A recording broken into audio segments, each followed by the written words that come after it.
Hello, everyone. I'm Talaya Dendy, and you're listening to Navigating Cancer Together, the show that has something for everyone facing cancer. Why? Because everyone is different with different needs, beliefs, and perspectives. Thank you so much for joining us for this episode. I encourage you to open your minds and your hearts. Navigating Cancer Together is everywhere. Make sure to subscribe and follow the show to stay updated on our latest episodes. You can find Navigating Cancer Together on Spotify, Apple Podcasts, YouTube, or your preferred podcast app or platform. Today, we have a very special guest, and I'm going to tell you more about him in a moment. But before we really dive into the conversation, please keep this question in mind, or these questions. There's a couple. The first one is, what did you learn from Tim's perspective on cancer? The second question, what is your perspective on cancer? And finally, how have you shared your perspective on cancer with others? And if you haven't, why not?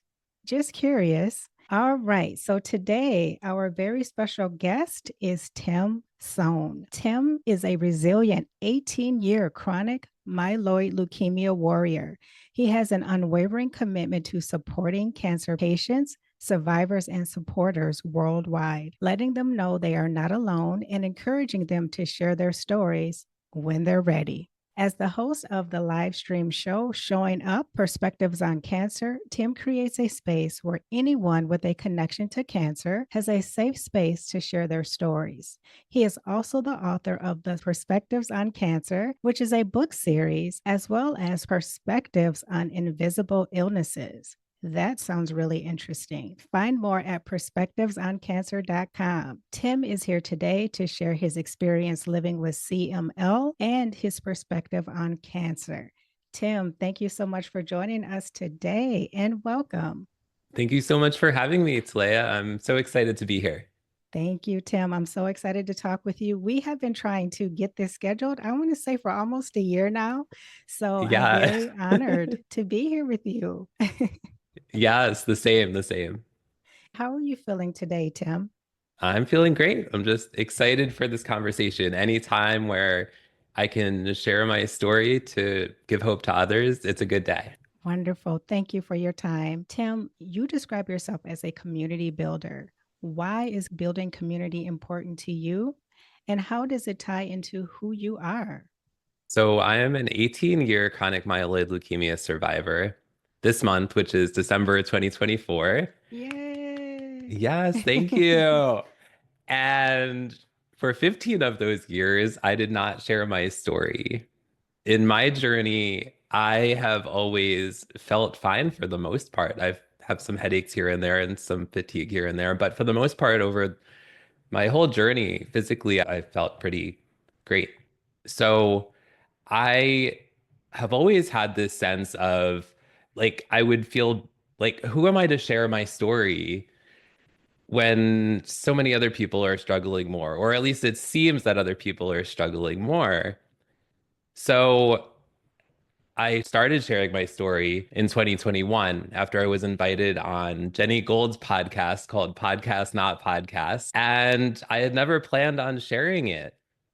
But when I did share it, I received so much love and acceptance and messages of support from people that I was like, I'm going to keep sharing my story and we'll just see what happens. Then I ended up creating the show Showing Up Perspectives on Cancer in November of 2021. We just celebrated our 3-year anniversary. So that was exciting. Yeah. And the show has really brought together cancer patients, survivors, and supporters from all around the world to share their stories on the show because we can all learn from each other. We can relate to different parts of our stories and inspire each other. Because let's face it, cancer can be hard in parts of our journey, but when we have other people that support us, it's just that much easier. Mhm. So, community for me has been everything because, especially like over the first 15 years of my journey, I didn't connect with any other patients, survivors, or supporters. I was like, I'm good. I feel good. I take a pill. But then Mhm. after I shared my story, I found that by sharing it, even though I've had cancer for so long, it gives people hope. because I'm still here. That's right. That's Yeah. right. They can look at someone and see who has survived for so long. And that is a really great dose of hope for people, especially when they're newly diagnosed and they're just like, I don't know how this is going to go. There's just so much uncertainty. So, being able to look Yes. at someone like you and say, wow, he's actually living with it and he's thriving. So, Tim, I Right. want to thank you for deciding to share your story. Let's talk about what your story is. Fill us in. You touched on it a little bit, but walk us through your diagnosis and how you got to where you are today. Sure. So I was in my 20s. I had some purple bruises on one of my legs, and I didn't really think of anything at first, but it wasn't going away. So I made an appointment to go see my primary care physician, and they took some blood work. And not that long after, they called me up and they said, "You need to go to the hospital like right now." Like, Mhm. go. So I went to the hospital. I was there for 4 days. And in that time period, they diagnosed me with chronic myeloid leukemia, which is a chronic blood cancer. And it's kind of funny because well, it's not funny, but a lot of people in my family, in my extended family, have had cancer, different kinds of cancer. Some people have passed from cancer, some are survivors, the whole range of things. But I never thought that I would have cancer, you know? Mhm. I do. Yeah. So when cancer showed up for me, I was like, whoa, like, what's going on here? So what happened was they put me on a treatment. My oncologist, who I still have the same oncologist 18 years later, I drive 2 hours Wow. to go see him. Must be pretty Uh, good. yeah. Hmm. So my treatment was I was taking medication called Gleevec, Gleevec. And there's a range of medications that are similar now. I believe there's something like six of them available Oh, because wow. over time your body might become immune to one of them and you may need to switch. So I'm on my fourth one now. Okay. Can I Yeah. pause you right Of there? course you Because can. that's really important, Tim, because when you get to the sixth one, then what are your options if there isn't a new one? That's a really good question. And it's something that I think about, but I know that even more are being continued to work on. I don't know if it's a possibility or not, but maybe there's a possibility that you could go back on another one that you haven't taken for a long time. But like I said, I don't know that for a fact. I've Okay. also heard that there are some chronic myeloid leukemia survivors who have been taken completely off their medication. And I don't know if that will ever be a possibility for me. I hope it will because without insurance, I'm grateful I have insurance, but without it, it's thousands and thousands and thousands of dollars for 1 month. Wow. But it is amazing the medical progress that's happened over these 18 years that there are at least six options available now. Yeah, wonderful. Thank you so much for explaining that, Tim. I think that's really important for the people out there listening because I've heard of when people have a recurrence of cancer and the first treatment that they took, they can't go back to that treatment. So then they have to find something else. And I was just really wondering how that worked with this series of drugs that they've created. They continue to evolve over time. So I'm very grateful for that. There are Okay. some cancers where that's not the case. Some cancers, they've had the same treatment for a long time. And then if that's not an option for you anymore, then what's next? So I'm very grateful that those options are out there for CML treatment. That's a blessing. You were very young when you were diagnosed, Tim. When you got the news, where were you at in your life and what was going through your mind? So I was working at a newspaper in New Jersey. I worked nights from like 4 o'clock in the afternoon till 1 in the morning. I was very blessed that I had an employer that was very understanding, that I needed to go to the hospital. Not all employers are so understanding. So I was very grateful for that. I only 3 months later, I met my now wife. Nice. So that's exciting. But I was just working at the newspaper. I don't know, life was good. It was fine. And then cancer showed up. Yeah, that's Yeah. usually how it goes, isn't it? It just When you don't shows up. expect it. That's Exactly. true. How did Yeah. it impact your new relationship at the time? That may have had to be an adjustment for your soon to be wife. Yeah. So I think, when you get cancer, there are certain decisions that are just hard. Like, when do you tell somebody that you're dating and that you've only been dating for such a short time period that you have cancer? Like, you look like it's in your body, right? So I didn't tell my now wife right away. She found out about my cancer because she saw an oncology appointment slip on the refrigerator. Oh, So she asked me on the phone at 1 o'clock in the morning about, wow. hey, is there something going on? I saw this oncology slip on your refrigerator. But it's like, how do you make those decisions, right? Like when you first start dating somebody and you have cancer, like date number one, hey, nice to meet you. I have cancer. Like, is there a set time period that you're supposed to tell? Like, it's just Exactly. hard. Yes. And I commend you though for, and your wife too, for just sticking it out because that will push some people away.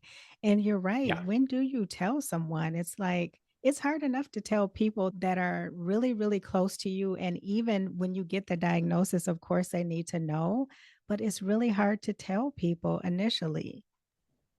Yeah. I think also because I have an invisible cancer, like you could never Yes. see my cancer in my whole 18 years. So like I wasn't trying to hide anything from her, but the fact that she couldn't see it, it Mhm. probably made me wait a little bit longer until she saw the oncology slip on the refrigerator. Yeah, that makes sense. That makes Yeah. sense because you didn't have to, lose your hair and all these other things that a lot of people go through. And that is Yeah. another blessing too. Yeah, I agree. I agree. I haven't had many physical effects because of the cancer or because of side effects from my medication. Good. But certainly there's been mental and emotional challenges I along was the going to way. ask you, yes, how has it been impacting you? Living with CML all these years, how it has impacted your mental health and your emotional health. I think oftentimes I feel misunderstood because people can't see my cancer, especially, Mhm. and like my cancer numbers will go up and down. And I was in cancer for 15 years and then out for a year and a half and then back in. I'm still in it now. So it's a challenge in terms of relationships, like how do you communicate? And one thing I do is I've been going to therapy for more than a year to help with, especially to help with conversations with people around cancer. It's really hard because like it's hard both like for your family and friends and caregivers, right? Mhm. And also as a cancer patient or survivor. And having conversations, communicating with each other is so important to at least try to understand each other's perspectives Yes. as best as we can, even though we'll never be in that same role, hopefully. Mhm. I think it's important to communicate and find tools that we need maybe to help us communicate better. Yeah. Great tips. I have a Thanks. question. The challenges that you have faced, Tim, other than therapy, what are some other things that have helped you to overcome challenges that you've faced over the years?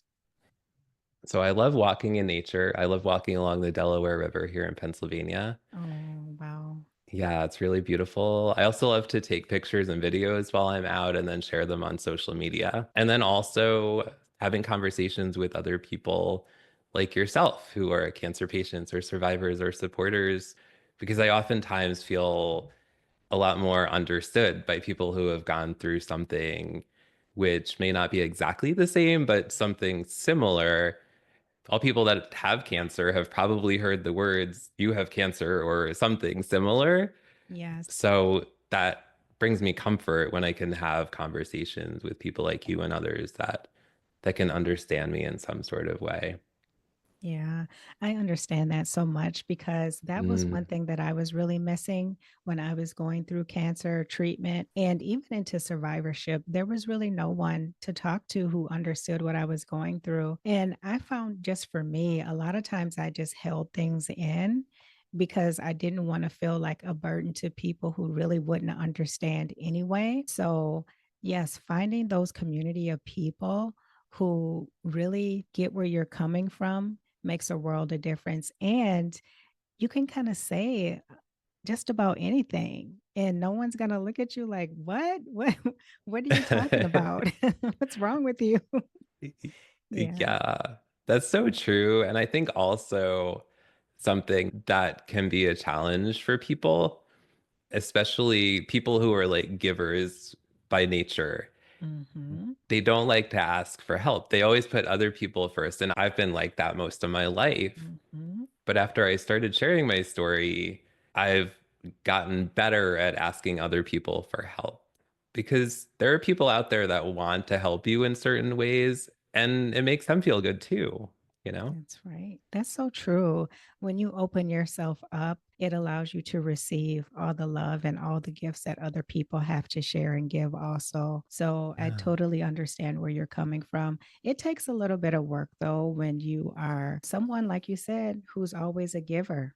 It can feel guilty almost. I don't know if you've ever kind of felt that way. Yeah, I have felt that way. But over the last few years, I've asked for certain things. An example might be like last year, I wanted to go to this conference called Podfest. And I knew I couldn't afford it financially, but I would be going to connect with other people. Maybe that would be guests on the show, or it could be sponsors for the show, or it could, they would be involved somehow in showing up perspectives on cancer. So Mhm. I did this GoFundMe and I raised over $1,000 towards my travel Nice. expenses for the trip. Now, previous Tim would have never done that, but I really didn't feel guilty because the showing up community is so supportive, and just the cancer community in general and people that want to support it. Mhm. That I was like, hey, I'm going to give this a shot. Maybe nobody will contribute, but so many people contributed and over $1,000. I was so grateful for that and still am.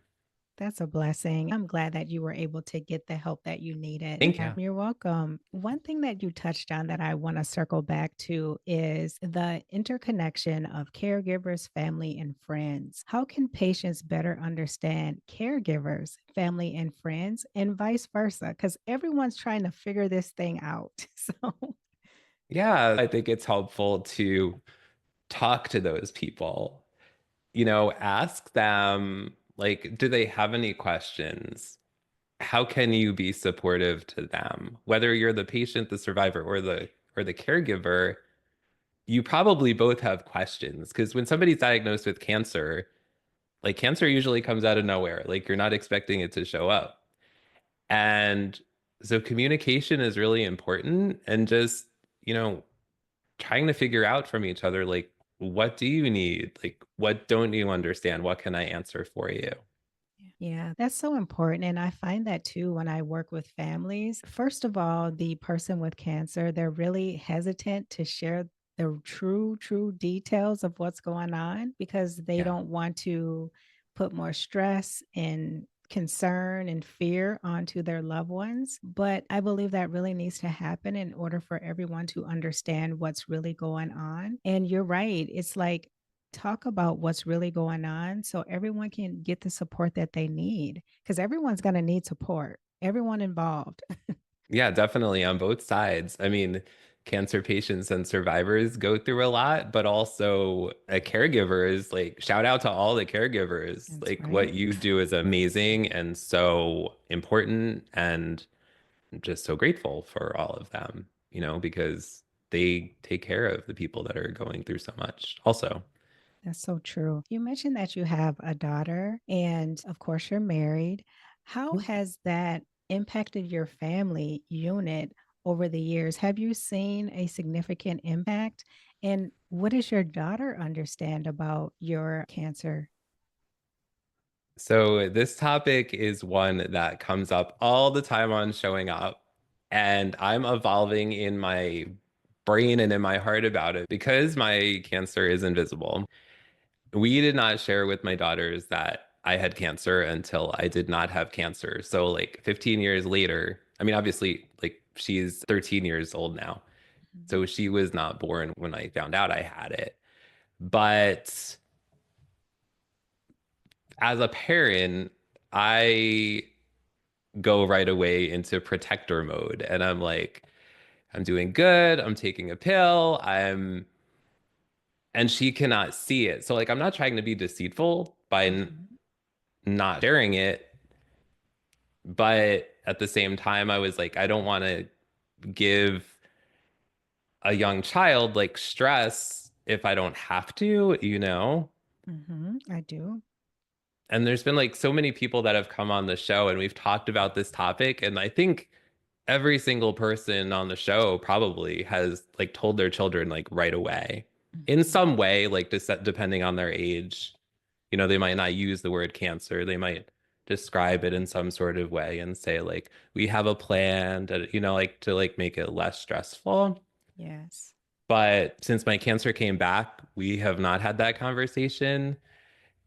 We plan to, but this is a hard topic for me to talk about. So I'm kind of glad you brought it up.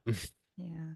I understand, Tim, how hard that could be sharing that with your children because you don't want to add more stress or worry or fear. You want them to be kids. And so Yeah. um, we can leave it right there. I think your answer is just fine. So we don't have to continue on with it because I would imagine that it's one that you really have to dig deep and think about and put a lot of time and effort into, in a sense, getting it right.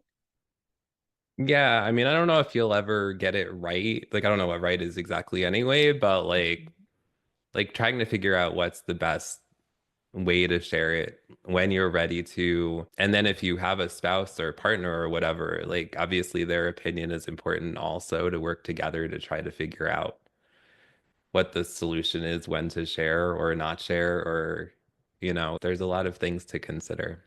Yeah. Thank you for sharing that. I appreciate it. I'm sure it will help someone out there listening. Of course. Let's transition now. You are involved in the hashtag Speak Up CML campaign, and you shared as a CML patient, I often feel misunderstood because of the type of cancer I have is an invisible illness. It cannot be seen externally. Please tell us more about that campaign. So the campaign is a campaign that's run by the pharmaceutical company Novartis. And I was invited to be on a CML advisory board and also to share my story on video, both by myself and then also with a panel of other CML survivors as well, which was so cool to be able to have a conversation in person on video with other people that understand you and you can understand them. We're just like, yes, I understand you, you know? But really, the purpose of the campaign is to encourage people who have CML to advocate for themselves. So we shared our stories to provide our perspectives, but also to provide education because everybody's perspectives matter and are valid. And even though we all have CML or had CML, all of our journeys are unique, of course, too. Mhm. So yeah, it's been a pleasure to be part of that campaign and collaborate with Novartis for sure. Wonderful. You mentioned be heard. I bet it feels good to be seen too, in a sense, because it doesn't feel like you have to hide or anything like that. So tell us more about that part of it too, not just being heard, but seen. How does that make you feel? In terms of like in person or just like the general thought of like being seen. The general thought of being seen and in regard to CML, Mm. having people see you and hear you talk about this, how does that feel to you? How does that make you feel? It makes me feel good because I know I'm giving people hope and also other people are giving me hope when they share their stories. Mhm. And for somebody who didn't share their story for 15 years, to now be able to have conversations with people that can understand me in some sort of way, especially we were talking about the idea of invisible illnesses. It just feels really good to be able to share publicly. And has it changed some relationships? Sure. Have some relationships disappeared? Sure. When we share our stories, I would say the good outweighs the bad because we connect with other people like you, Talaya, Mm. where we can understand each other. But family or friends, some people may not understand and they may not communicate. So unless you reach out to them, some relationships may fade away, but then you also have new amazing relationships as well. Yeah. That was one of the things that really surprised me actually was, about cancer is all the wonderful people that I've met Yeah. throughout my journey. And like you, when I decided to share my story, all the wonderful people that I've met. And that was a blessing from cancer that I was really shocked by because I didn't have anyone in the beginning. And it Mm. wasn't until after I started talking about my experience with cancer and the work that I'm doing that I started meeting so many amazing people. And that's one of the blessings. Oh, for sure. I agree. For me, it's like the number one positive of sharing my story is connecting with amazing people who Mhm. can understand me in some sort of way. That's right. What is your perspective on the importance of self care? Oh, it's so important. It's so important, and I think for me, like there's been different periods of time where I have felt that it has been important or it has not been important or somewhere in between. Like Yeah. the first 15 years of my journey, I felt fine physically. I just lived a very normal life. But then when my cancer went away and it came back, and there's so many emotions going on. Yeah.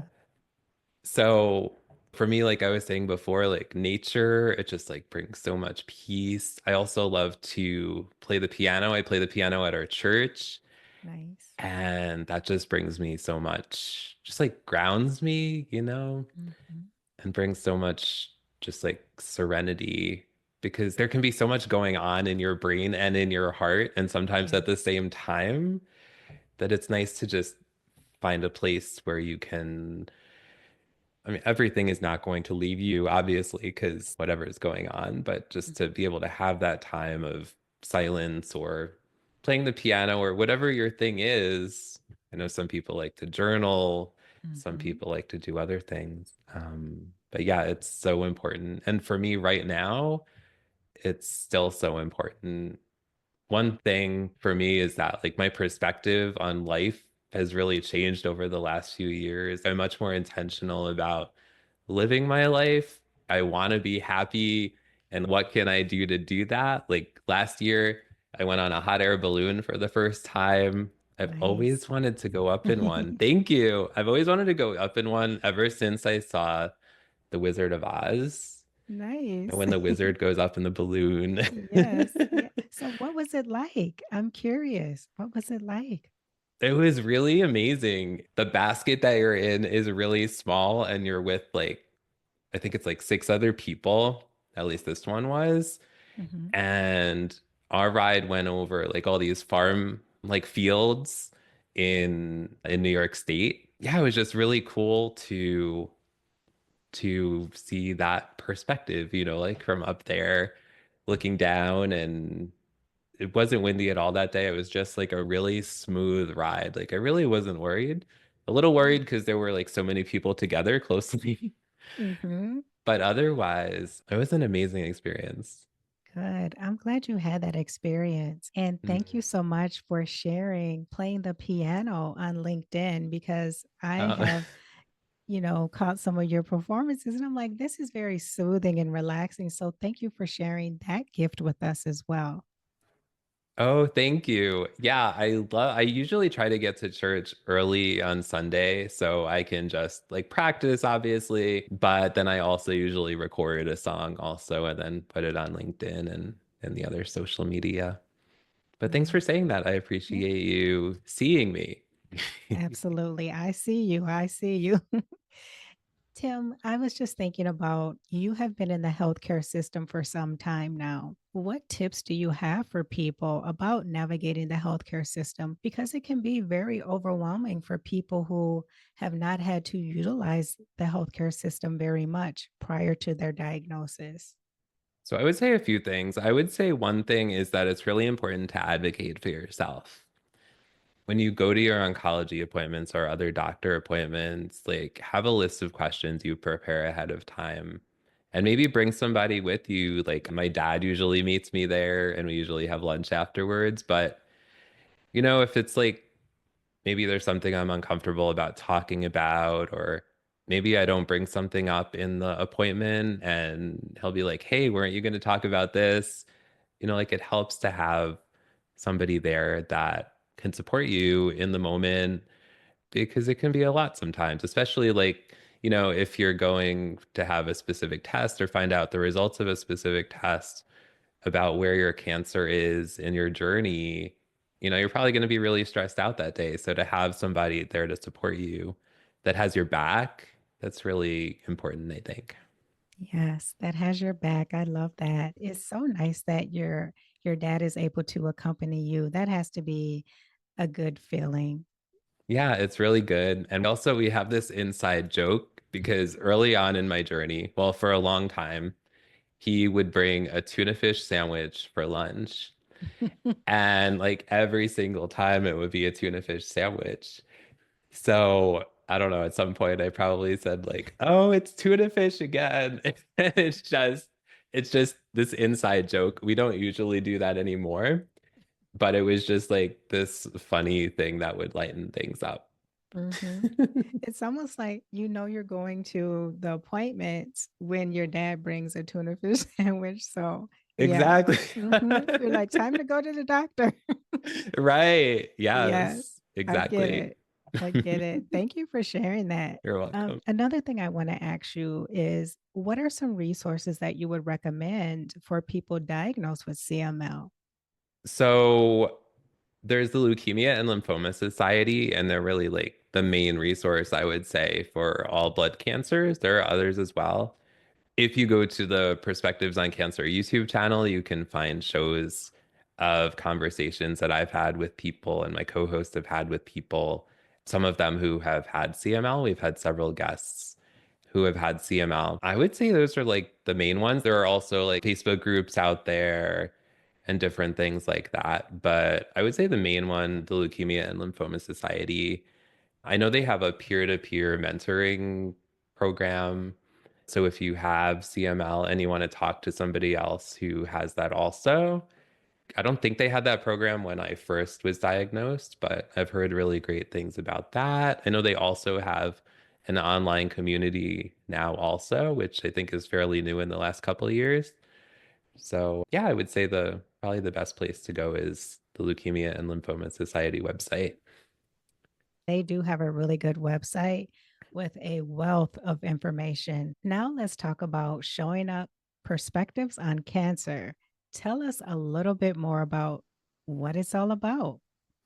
So, Showing Up Perspectives on Cancer is a show where I have conversations with cancer patients, survivors, and supporters. It's every Wednesday at 8:30 p.m. Eastern Time, and it's a safe space. We emphasize the word safe space for people to share their stories because it can be uncomfortable to share your story, oftentimes is, depending where you are in the journey, especially.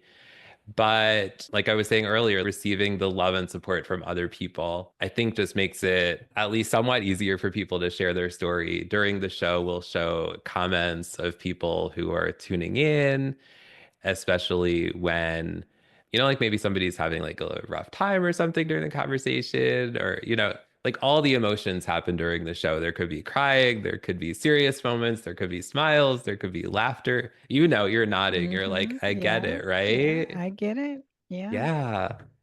Nice. So, yeah, like the two operative words are safe space when it comes to showing up and just supporting each other and being there. Oftentimes people connect through the show on LinkedIn or whatever platform and they become friends or they meet in person, they collaborate in some sort of way and it's really amazing to see the connections that happen between everybody on showing up. Nice. Congratulations on 3 years. That is a huge accomplishment. I know how much goes into, producing a show, doing a show. So great work. Where can Thank people you. watch and listen?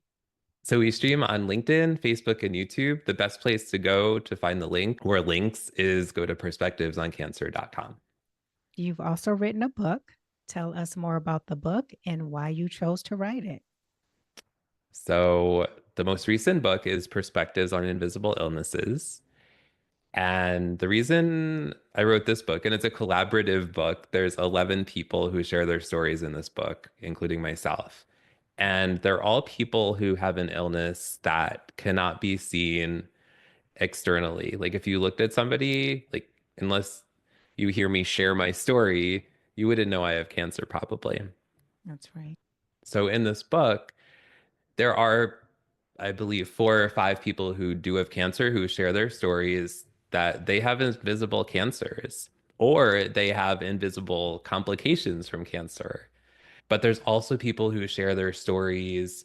Like Katie Simpson from the United Kingdom shared her story about living and thriving with chronic fatigue syndrome. Nancy Barrows shared her story about living with depression and some other different illnesses. And so there's a whole range of different illnesses even beyond cancer, which has been really interesting to have conversations with people and see them write their stories. And like I'm learning from people and like relating, through their stories to my experience as well. So it's been kind of interesting, like to kind of categorize those kind of illnesses and have conversations and read stories that are of that nature. It reminds me of never judge a book by its cover, and you never know what's going Mm, on with someone. And so just be yeah. kind to people because just because you don't see an illness doesn't mean they're not going through something. So just be kind. Yeah, that's so true. And it could even like go beyond illness, right? Like people go through other things like Grief. divorce, like grief, Mhm. things that may not be categorized as an illness, but like you were saying, you never know what somebody's going through. So be kind. Um, yeah, and I think too, like when you have an invisible illness, oftentimes you feel misunderstood, like I was saying earlier, but in the book, all these people share their stories of, the challenging parts, but then also how their journey has evolved and like maybe what tools they've used or it has helped them to thrive in their life despite their invisible illnesses. That's what I really love about the cancer community too, is that everyone's so willing to share information because it Yes. is tough, especially when you're first diagnosed. You don't know what to do if you've never experienced cancer before. So, being able to go and hear the stories and hear what other people have used to help them, that really saves a lot of stress too and anxiety. Yeah, for sure. And I think it's helpful too to hear each person's unique story and how they have gone through their journey.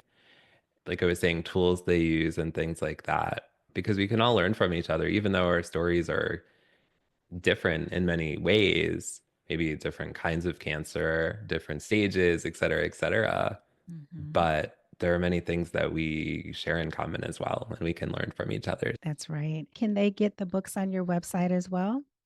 Yes, they can Okay, find perspectives on invisible illnesses at perspectivesoncancer.com. And they can also find the first 2 books as well. There's 2 books called Perspectives on Cancer, where between the 2 books, there's 25 stories of healing, hope, and resilience.